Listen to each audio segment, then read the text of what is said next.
Welcome back to Eat Steve Game, everybody. My name is, of course, Luke, and this is a slightly new style of video that will be replacing the weekly news videos that I had previously trialed, where instead of rounding up multiple news stories from the week, I'm just going to pop in from time to time to discuss some bigger stories in a little bit more depth than I can in a roundup video. So with that being said, let's talk about LucasFilm Games. So over on StarWars.com, it has been announced that LucasFilm Games, which is the original name for LucasArts way back in the day, is making its return to oversee the gaming side of a galaxy far, far away, saying, quote, "Lucasfilm's legacy in gaming stretches back decades, and with Lucasfilm and the galaxy far, far away entering a new and unprecedented phase of creativity, so will the world of Lucasfilm Games, developed in collaboration with the finest studios across the industry." We'll come back to that little line a bit later on. The quote goes on saying, StarWars.com is thrilled to reveal that Lucasfilm Games is now the official identity for all gaming titles from Lucasfilm, a name that encompasses the company's rich catalogue of video games and its eye toward the future. Now,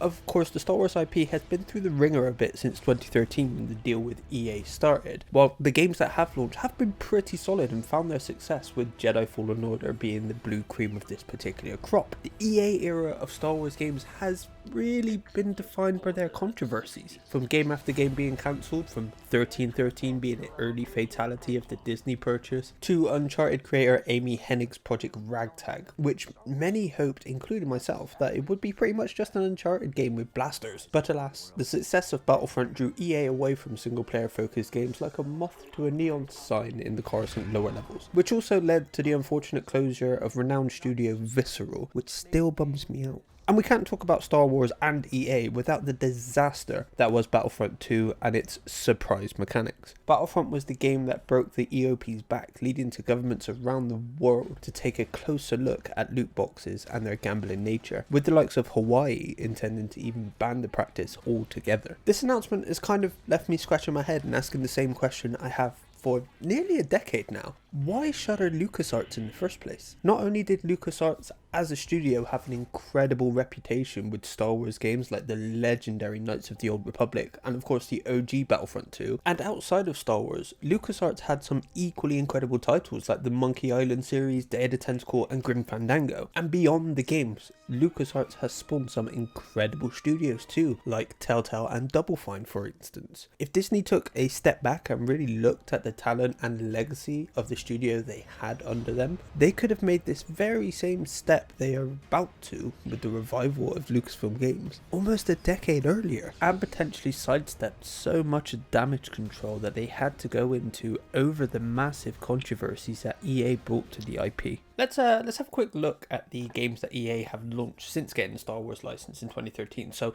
it all started with the return of Battlefront in November 2015, which was developed by DICE.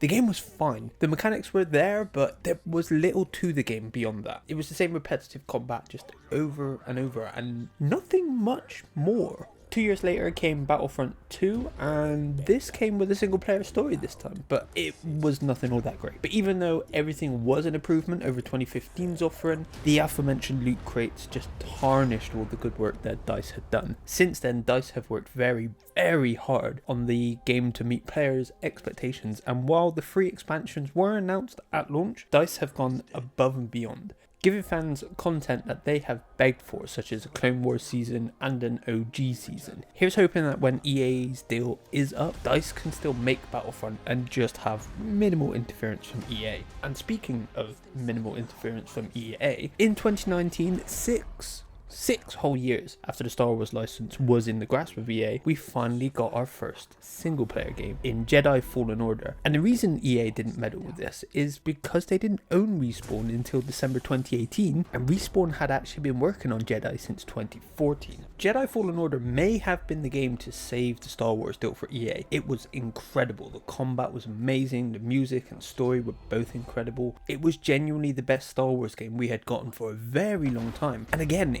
here's hoping that after the EA deal, Respawn can give us some sequels without EA sticking their noses in. And finally, in 2020 we got a Star Wars Squadrons game, which I haven't had the chance to play just yet, but I've heard a lot of good things, and if the good review scores are anything to go by, I should have a great time with the game. Now, I have left out a laundry list of mobile games and the Sims crossovers for some clear reasons, I think. And the Fortnite and Minecraft crossovers have very little to do with EA themselves. There is no doubt there are some solid deals from the EA Star Wars deal, but a company the size of EA with 15 studios, and double that if you include all their subsidiaries, and even more if you factor in the studios EA closed over the past 8 years, 4 games since 2013 isn't great. At this point, we should be expecting some kind of Star Wars game, maybe even twice a year. Why did EA not immediately stick BioWare on a Star Wars game, for instance? Or why not get Criterion on a new Star Wars racer instead of just making the multiplayer mode for Battlefront? Why not get Maxis to make a standalone Star Wars sim? The whole endeavour just reeks of mismanagement and greed, which is a little maddening, because EA could have made such a lot of money off of some very, very obvious dream games. Currently, LucasFilm Games has all of the EA games launched since 2013 under its umbrella, as well as the upcoming LEGO Star Wars Skywalker saga, and others such as the Star Wars themed Fortnite and Minecraft crossovers. And it would seem that Disney are preparing for life after EA when the deal has run its course in 2023. LucasFilm Games will seemingly act as a licensor for Star Wars, hopefully meaning we can get some dream games, like a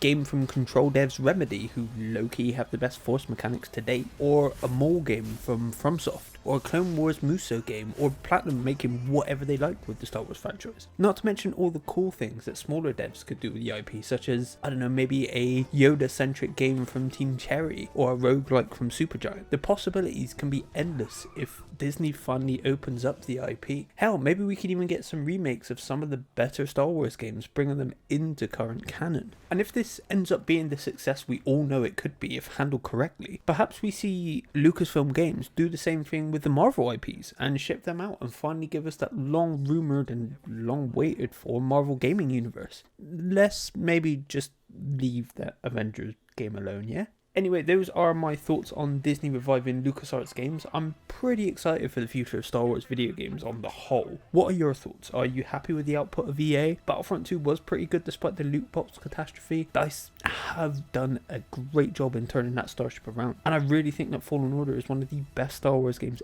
ever made. Thanks for watching. As always, let me know what you think of the new format, and I will chat to you again very soon.